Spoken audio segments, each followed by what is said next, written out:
అందరికీ నమస్తే. నేను డాక్టర్ చదలవాడ అమూల్య, నర్సరావుపేట ఉమ్మడి అభ్యర్థి అయిన డాక్టర్ చదలవాడ అరవింద్ బాబు గారి కుమార్తెను. ఈ రోజు నర్సరావుపేట పట్టణంలో గోనేపూడి గ్రామంలో పర్యటన చేయడం జరిగింది.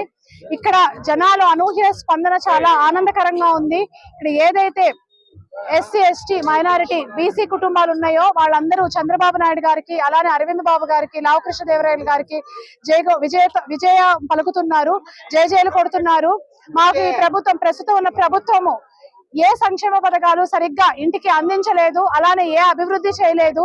ఎప్పుడైతే కోడెల గారు చేసిన కోడెల గారి హయాంలో జరిగిన అభివృద్ధి ఏదైతే ఉందో, ఏదైతే నీటి ప్రాజెక్టులు కానీ, ఇళ్ల స్థలాలు కానీ, రోడ్లు కానీ, నీటి కుళాయిలు కానీ ఏదైతే ఇచ్చున్నారో వాటి అక్కడికే ఆగిపోయింది. కోడెల గారు లేని బాధ మాకు తెలుస్తుంది. ఆయన చేసిన అభివృద్ధిని చేపట్టాలి అనంటే మళ్ళీ నర్సరావుపేటలో టీడీపీ జెండా ఎగరాలి. అలాగే ఉమ్మడి అభ్యర్థి అయిన అరవింద్ బాబు గారు, లావకృష్ణదేవరాయలు గారు గెలిస్తేనే మాకు సమన్యాయం జరుగుతుంది.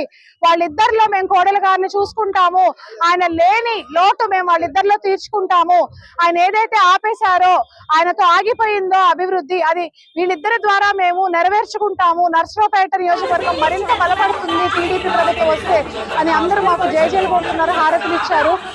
మేము అంతే విధంగా అందరికీ ఇక్కడ ఉన్న వాళ్ళ జనాలందరికీ, ప్రజలందరికీ మేము ఒకటే హామీ ఇచ్చాము.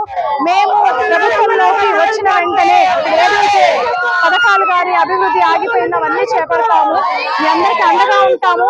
మమ్మల్ని అంటే అరవింద్ బాబు గారిని, అట్లానే ఎంపీ లావకృష్ణదేవరాయలు గారిని భారీ మెజారిటీతో గెలిపించుకోవాలి అని వాళ్ళని కోరుతున్నాను.